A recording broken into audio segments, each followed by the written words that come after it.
Hello, everybody. I'm back. How's it go? It's me, it's Milo B. And we're a Thursday night showing. As almost always, it's my Friday. So, welcome to a day early Friday on the Minutes with Milo show. So, is this thing going out? Is it buzzing? I think it is because I made that little sound double when I was listening to it on the YouTube. I closed that out. So you shouldn't be hearing any doubles.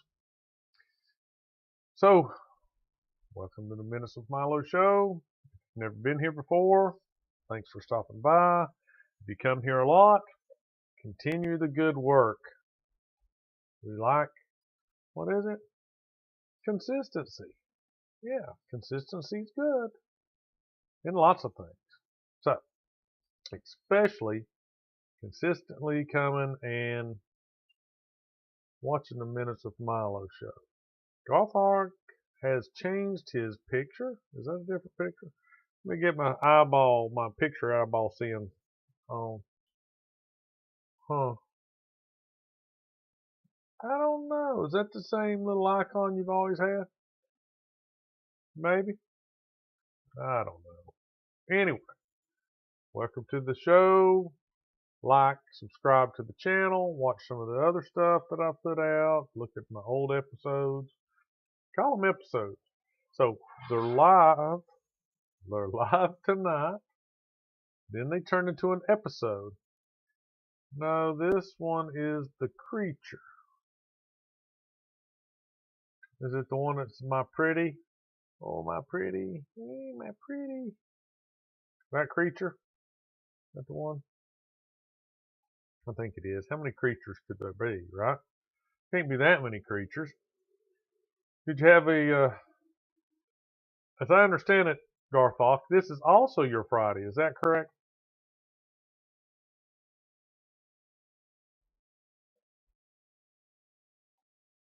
Maybe.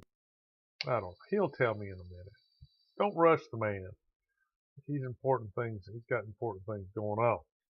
So, yes, it is his Friday. See, I know these things, people.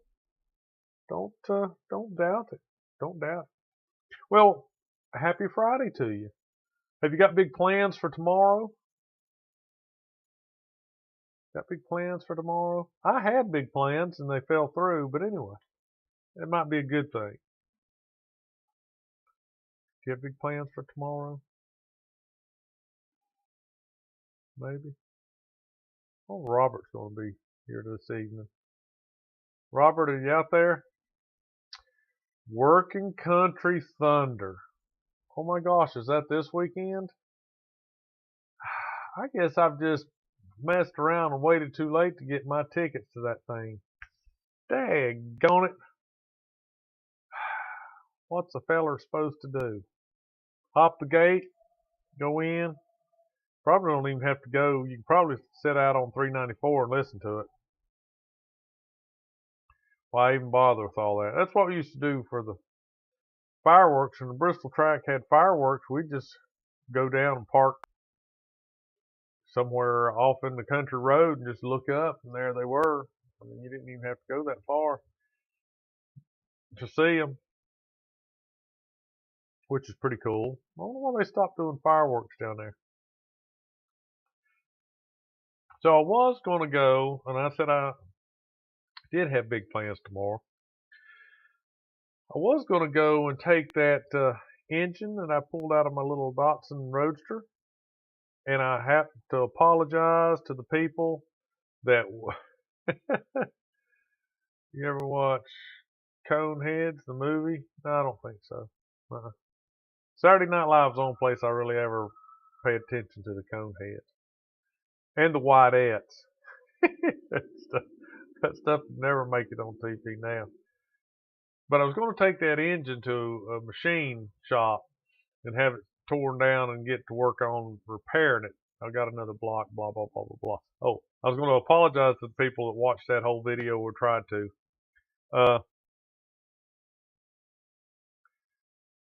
Yeah, I think you told me that, Garthok, about that before. That's the same character name that they had it on Saturday Night Live, wasn't it? Garthok wasn't it the same character, same actress, and all that kind of stuff. Back to the, we're skipping around. That's the way these things work. We're just back and forth all the time. But I'm not going to take it. Yep. Not going to take the engine. I could, it's a long story. I want to get that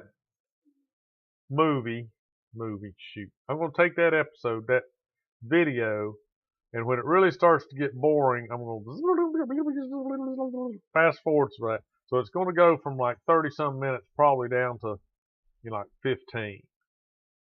That's the first time I ever did anything like that. I learned a few things. Hopefully, if I do this something like that, but I'll do better. I promise I'm going to try to do better.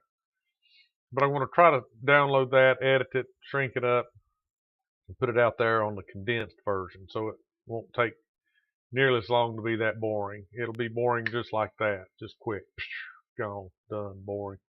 Anyway, I'm not going to take the engine. I could build a really nice V8 honking burn up the roads engine for what it costs to get that thing just back to its original form. That's never in a million years would I thought that you'd have to put that kind of money into a little four banger just to get it back up and running. Of course, there was only like, I don't know, 12,000 of those things made. Seems like a lot, right? But that's not. I think it's 12,000, maybe less. Anywho, on with the show. Is water wet? What makes water wet? Okay? Oh, yeah. Well, let me put it this way. To even get the parts, there's only a couple places out there that makes enough parts. Well, there's more places, but there's a few places that get all your parts together, and you pick how big your over. It's going to have to be bored. The block I've got, short block I got, it's going to have to be bored out. So the pistons have to be bigger, the rings have to be bigger. I don't know what else would have to be, but I'll need at minimum, rod bearings, and I'll need the main bearings, and I'll need, all those kind of things. So lots of gaskets go into this thing. There's a timing chain, there's tensioners, all that stuff. Just the PC parts to put it back together is around $4,600, $4,600. That's just the PC parts. That doesn't include any of the labor, any machine work, any valve jobs, any of that stuff. The labor to take it apart, to put it back together, none of that stuff. Estimate is about $8,000 to put that engine back in running condition. About $8,000.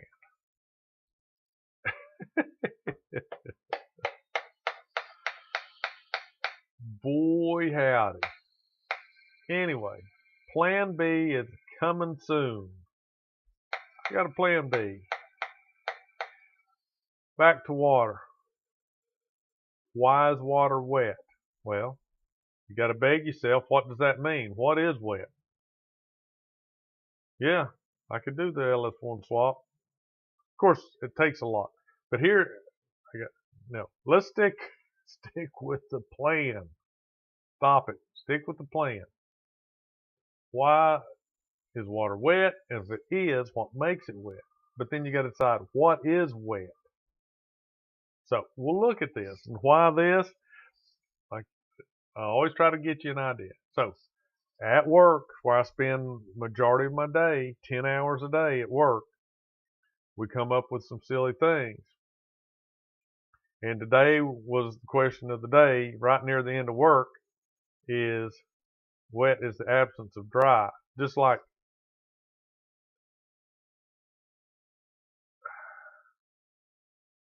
is it cold is the absence of heat? I think that's the way it is. I think that's the way it is. I think cold is the absence of heat. I don't think it's the other way around. Might be wrong. But you can't have one without the other. You can't be dry if you don't have wet. And you can't be wet if you don't have dry. So, you can't be light if there's no darkness. I don't know. But anyway, that was the question. Is water wet? Well, sure. No, maybe not. I don't know. So, we'll look at some smart answers on the internet. See what we think. Why would water be wet? Why wouldn't water be wet? What is wet? Is it the absence of dryness? I don't know.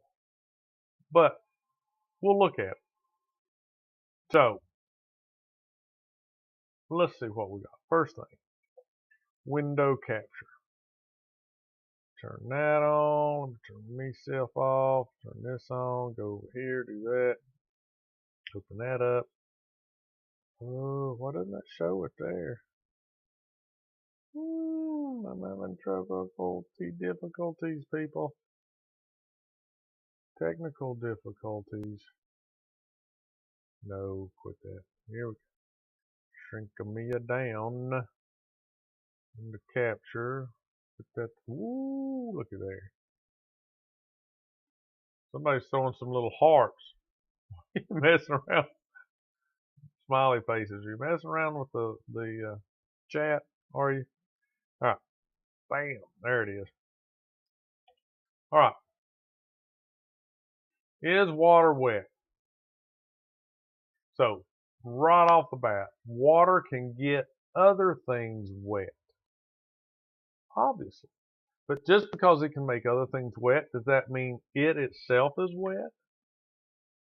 But it's not technically wet itself, they say. Because water is a liquid, it cannot be wet itself. Huh. Wetness requires a substance to be in contact with a surface, and water is the substance in this case. So you've got to have water, and you've got to have a surface. Like a, well, no, that looks like a Kleenex. Let's use that. That might be dirty. Paper. You got to have, you've got to have a surface. And if I dip this in water, see right now it's dry. If I dip it in water, it makes it wet. But is water really wet? Or is it just the effect it has on other things? Water is the substance in this case. Water has hydrogen bonds which give it pretty high cohesive forces. Now you wouldn't think water would be sticky, but isn't that what cohesive means? Doesn't it mean that it will stick to things? Now, if you washed your car, and I hope most people do wash their car or something like that, your tractor, your lawnmower, I don't know, maybe you got Barbie dolls, I don't know, but you wash it and the large portion of the water runs off, but there's still that shiny, that sheen on there. Well, that's still water. That's still water that's on there, and it's sticking to that surface. Right? Now, will it stay? If it didn't evaporate, it would stay like that for a long, I don't know, maybe forever. I don't know. Take away the evaporation, it may stay there forever. So water is sticky in a way. If you start thinking about it, water is sticky, and it would stay there. It would stay in your hair, it would stay in your beard, it would stay on your skin unless it didn't evaporate. And evaporate just means that, it gets warm and it separates back into hydrogen and oxygen where it came from. Well, what makes it up, right? So, but it's sticky. If you start thinking about it, water really is sticky. So, water has hydrogen bonds which give it pretty high cohesive forces. So let's just open one of these things in the next tab. This is from ZME Science. Looks like I'm using an ad blocker. Well, I might be. You want me to disable my ad blocker? Well, I don't think so. And is that going to be a problem? If it is, you know what? We can go somewhere else, homeboys. We can go somewhere else. Water is everywhere. Gotcha. It covers 70% of Earth's surface, and it's an essential component of life. Preach it, brother. It's in the air we breathe, the food we eat, and the beverages we drink. And lately, if you've ever been outside in the past few days, you know there's water in the air everywhere, everywhere. It's damp. Boy, it's muggy out there, and I love it. Reminds me of the beach. The only place I've been that was too hot and too muggy was Miami. That's the furthest south I've ever been, and it was so hot and muggy. You got out of the car, and it just hugged you. I mean, and it was just all over you, man. It's like you're almost jumping in water. Yeah, it was. All right. Food we eat, beverage, drink. We all know water is, and we've felt its wetness. But did you ever wonder why water is wet, or even if water is wet at all? It seems like a simple question, but the answer is not as straightforward as you might think. Get push notifications with science news. No, go away. Go away. What does it mean to be wet? We'll get to whether water is wet in a moment. Oh, don't give me that. Everything you see around us is made of atoms. Those atoms can be arranged themselves in different ways. Sometimes they are packed closely together like a solid. Other times they're a bit more loose like liquids. And they can also be very loose like gaseous. When we say that something is wet, we essentially mean that liquid is sticking to the surface of a material. So there you go. Gas, liquid, solid. They need to make that more solid. Solid should fill this whole thing.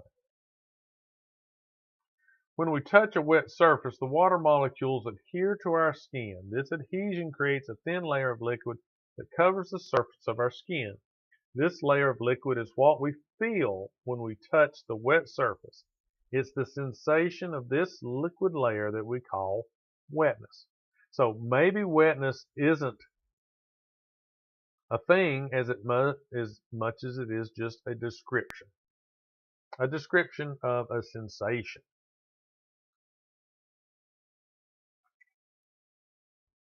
I know we're starting to get deep.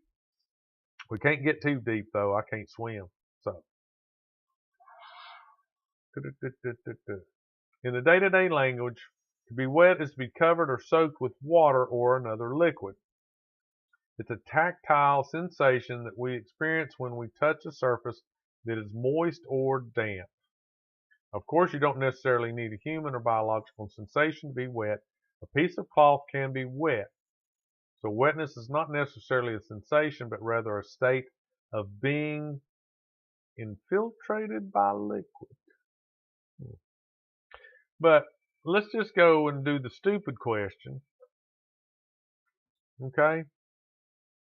Is the paper or the cloth, as they describe it here, a piece of cloth, is the cloth really wet? Or is it only wet after we touch it? There you go. Mind blown. Next chapter. So, see, who knows? That's the same old adage, you know. Does a bear crap in the woods? You got to be there to see it. Maybe it's a deer that's crapping in the woods like a bear. Never know. You didn't see the bear do it. Right? Maybe he doesn't have any other place to go. So he goes in the woods. But if a tree falls in the forest and there's nobody there to hear it, does it still make a sound? By hearing the sound, you've given it its life. Maybe it doesn't make a sound if there's nobody there to hear it. Maybe the cloth isn't wet until there's somebody there to touch it and feel it. I don't know. Let's see what they keep saying about this. Why is water wet and why is it not wet? Water is both wet and not wet at the same time. Let's break it down. Because water is a liquid, it cannot be wet itself. Wetness requires a substance to be in contact with the surface, and water is the substance in this case. Water is the additive. We've read that before. These cohesive forces work in opposition to the adhesion forces. In layman's terms, this means water isn't really good at wetting stuff. Alcohols are much better suited to getting stuff wet. But although water can get stuff wet, that doesn't necessarily mean it is wet itself. Is water wet? Depends on whether you ask a scientist or an English teacher. In one sense, water can't be wet. Wetness is the ability of a liquid to adhere to the surface of a solid, or in order for water or anything else to be wet, we need another material that is wetting it. So, there you go. Water itself, just a little, if you could hang one in the air, water itself is not wet. It's the thing that gets things wet. And it can't get itself wet. That's what they're trying to say. It can't get itself wet. Therefore, technically, water isn't wet. It makes things wet. You see, it's just that simple. It's just that simple. It doesn't really make sense for a liquid to be wet. You could argue that you can wet water with oil, for instance, but still, that doesn't make water itself wet. In order for something to be wet, we typically need a solid and a liquid, and then the question actually makes sense. All right, so now we're getting into a little deeper. Let's see if this, I had another page that was up, Science Focus. Let's see what it says over here. Now that was, remember, that was ZME Science. This one is Science Focus. And its title is water actually wet? Scientists aren't sure. So now they both say the same thing. Most scientists define wetness as a liquid's ability to maintain contact with a solid surface, meaning that water itself is not wet, but it can make other things wet, or the sensation of being wet. But if you define wet as being made of liquid or moisture, as some people do, then water and other liquids can be considered wet. Some people describe wetness as a physical cooling sensation experienced when water takes in energy to evaporate into surrounding air. So when it takes in energy and evaporates, that's why water has a cooling effect on your skin. You pour water on your skin's hot. You think about it, it's pretty hot. It's 90-some degrees, right? So it's pretty hot. So water hits your skin, the heat starts to break those bonds between hydrogen and oxygen. Now, in order to do that, water absorbs heat from your body and then it evaporates. Well, by absorbing the heat energy from your body, it actually gives you the cooling sensation. We're learning all kinds of stuff. Learning it up here. We're getting learned. We're getting learned. So the balance between adhesive and cohesive forces determines the degrees of wetting. Cohesive forces such as hydrogen bonds hold water molecules to each other and create a surface tension. So, what's a surface tension? Have you ever been to a pond or a creek or something like that, and you see those little water bugs? That's what I call them. Let's see if we can get pictures of a water bug. Water bug.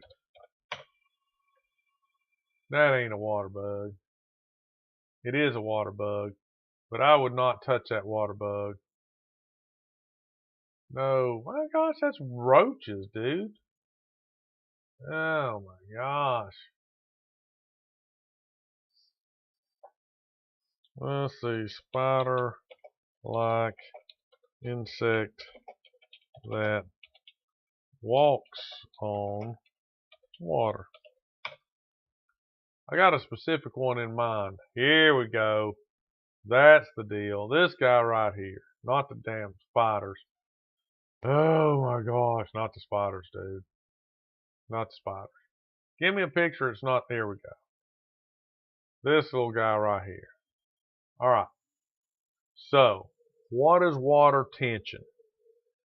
So, this little booger right here, you see these little brown spots around its legs? The reason it doesn't sink into the water is because the surface layer of water has enough tension on it that it doesn't break through the tension. All right? So, water tension, surface tension, is the amount of force that it would take to actually go through the top of the water. And you might think, well, that doesn't make any sense. But think of a drop of water.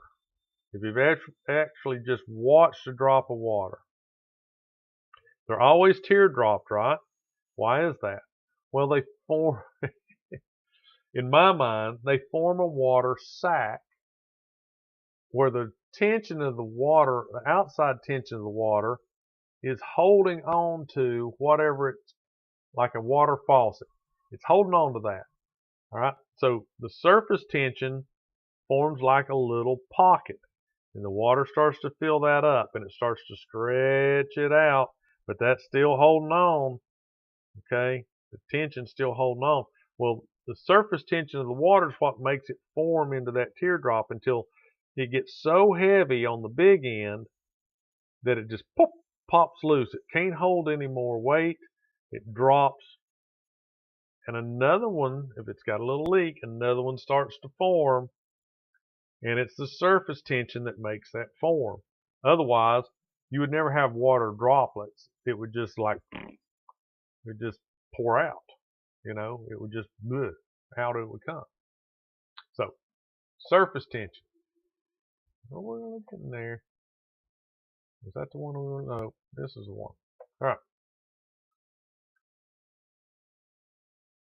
The nature of the surface exposed to water affects how wet it will become. Water-hating, hydrophobic surfaces, such as waterproof fabrics, push liquid droplets to have as little contact as possible. You can define a material's hydrophobic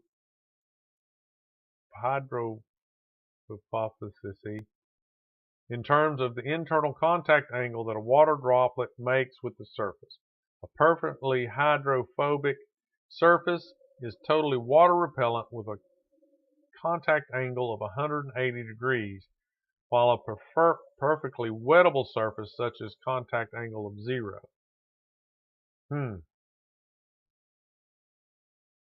That's interesting. Making ripples in the water.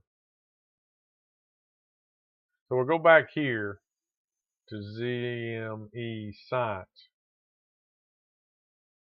Ultimately, this is less of a physics question, though it certainly has a physical component, and more of a semantical question, or rather it's a problem of semantics and physics not meeting together perfectly.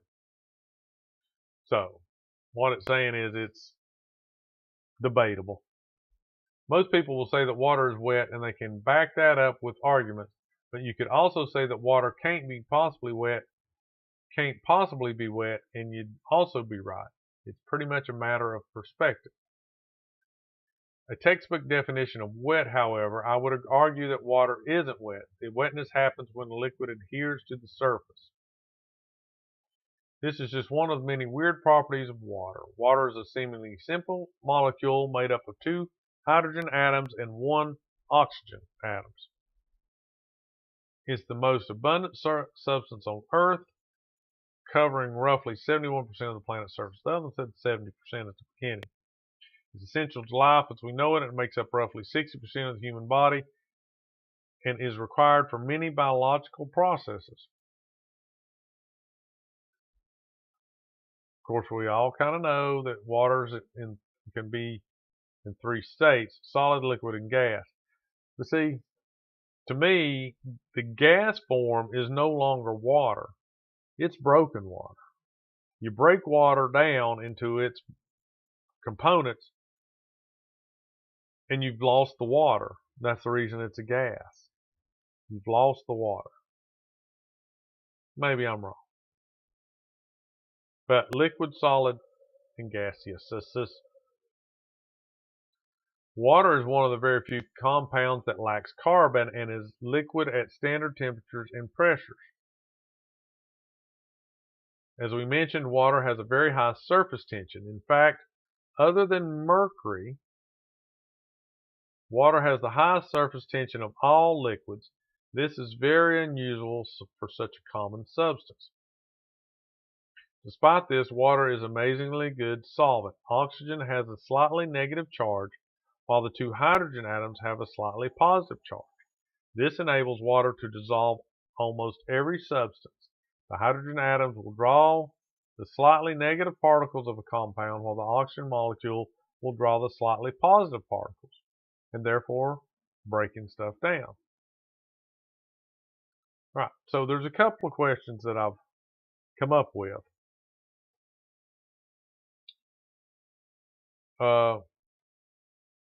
Let's see, real quick. Can you make water wetter? So now,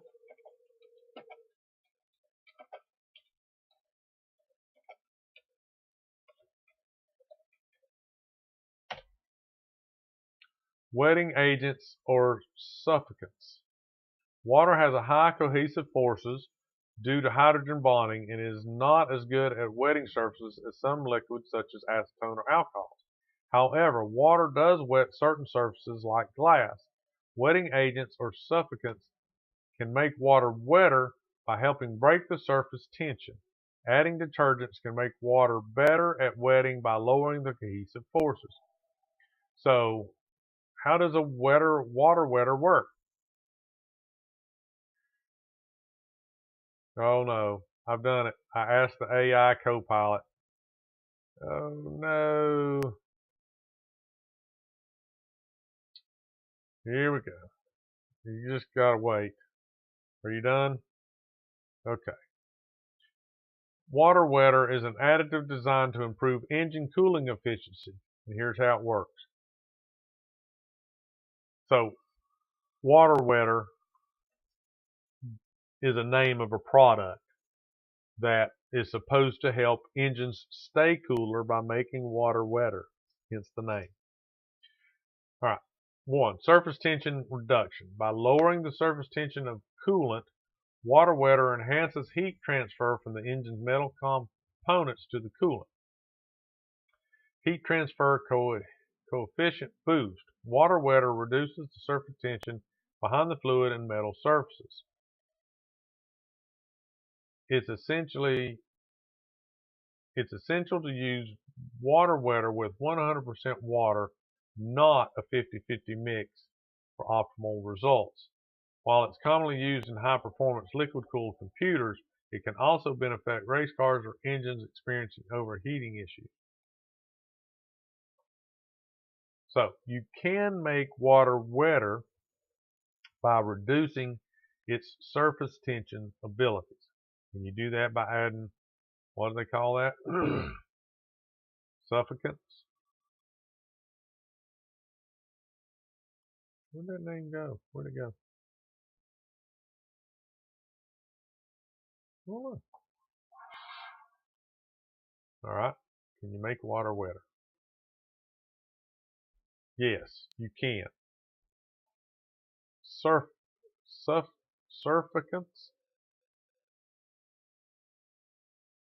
Surfactants. They probably got all kinds of stuff in there to show you how it's done. What was the other question I was thinking about? How can you make it wetter What was it? Oh,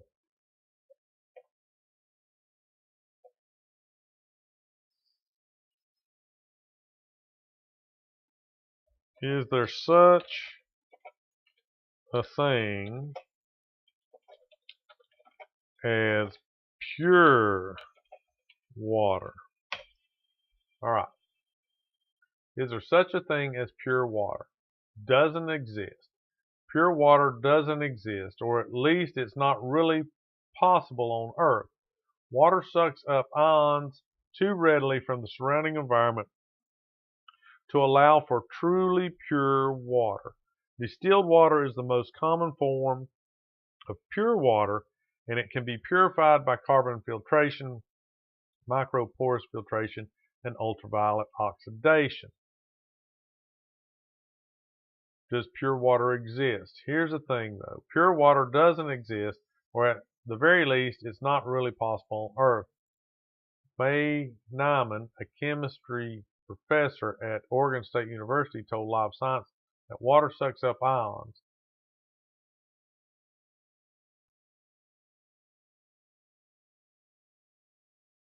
All right.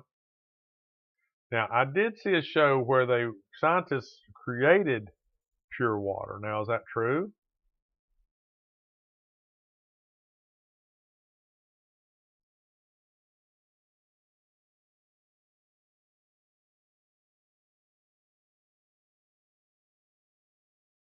All right. Says right here, drinking type 2 deionized water experiment. All right, let's see what that is. So I type 2 deionized water.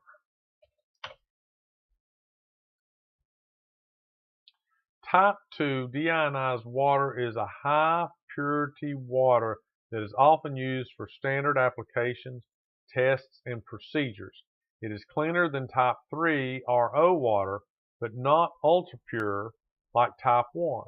Type 2 water can be produced through reverse osmosis and ion exchange, which involves the removal of synthetic resins, which are replaced by hydrogen or hydroxyl ions. Type 2 water has a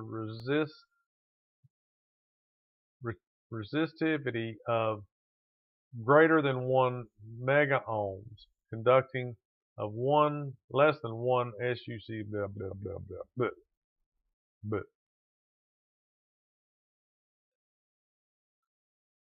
What is deionized water? Water deionization, otherwise known as DI water or ion exchange. Deionized water refers to the removal of ions which are extracted, as they can often be regarded as impurities. So, there is a type 1. Let's see what that is. So they're saying you can't get pure water, but now they're saying, well, you can have different types. Types of water in your laboratory. What's the difference between type 1, 2, 3, and 4 water? Each water type has its own level of purity. All right. Assumptions. Using the right water type in your laboratory is important. All right. Water types. Type 1. Ultra pure type 1 water is defined by the American Society for Testing and Materials as having a resistivity of greater than 18 megaohms per centimeter, a conductivity of less than 0.056, blah, blah, blah. Total organic carbons. What does this mean? Type 1 water is truly ultra pure and a requirement for analytical labs.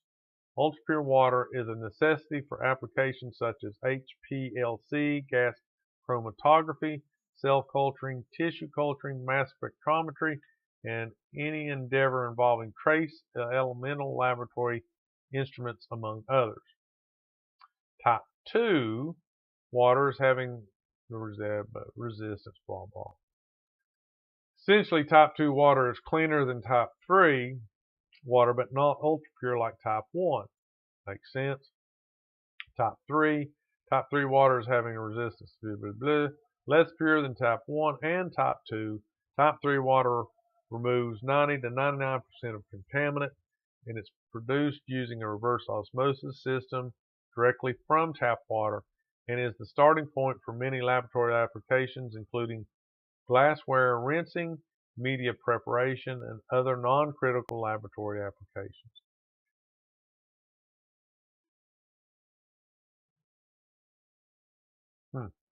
All right, so there you have it. They say they can't make pure water, but apparently they can get really daggone close. Close enough to where, as I understood it, you should never drink type 1 pure water. Supposedly it kill you. Let's see if that's true. Will type 1 water kill you?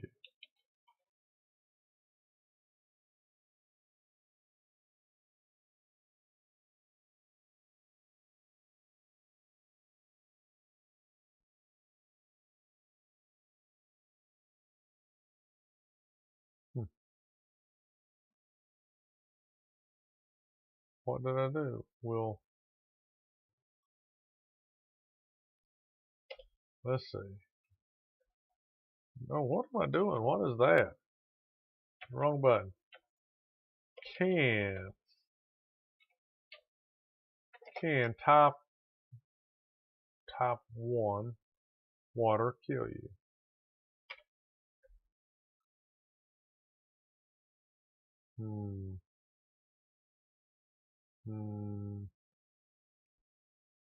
Not too much water. I'm actually asking you if pure water can kill you. Science. Drinking absolutely pure water can kill you. All the water we normally drink from taps and bottles from the garden hose contains. Okay. Don't do it. If you got it, don't do it.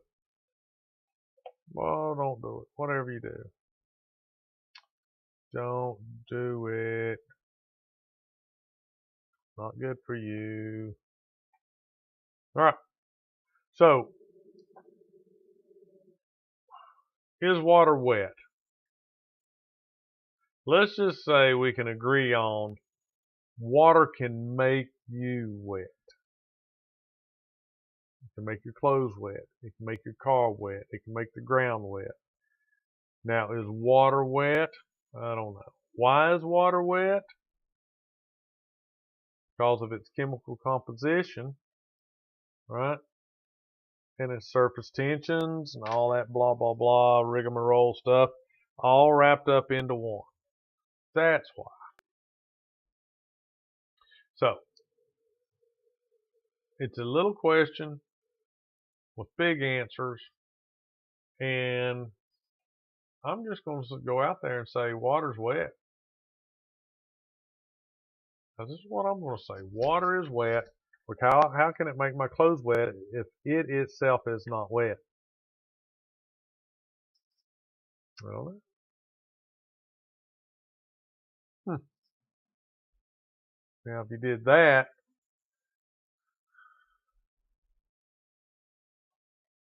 well, why you can't make things dry by just touching them to dry something? How can I not? Of course, if you take one wet rag and throw it into the middle of another dry rag, or into a rag that's dry, the first one becomes less wet because it shares water with the second. Then before you know it, both of them are wet. But the first one did get drier. So maybe you can make things dry by throwing it at something dry. All right, people. 44 minutes. You learn nothing more than you can spend 44 minutes talking about whether water's wet or not. I think it is. I think it's a philosophical question that I have no dog in that hunt. But, you know, it was the question of the day at work. Is water wet? Why is water wet?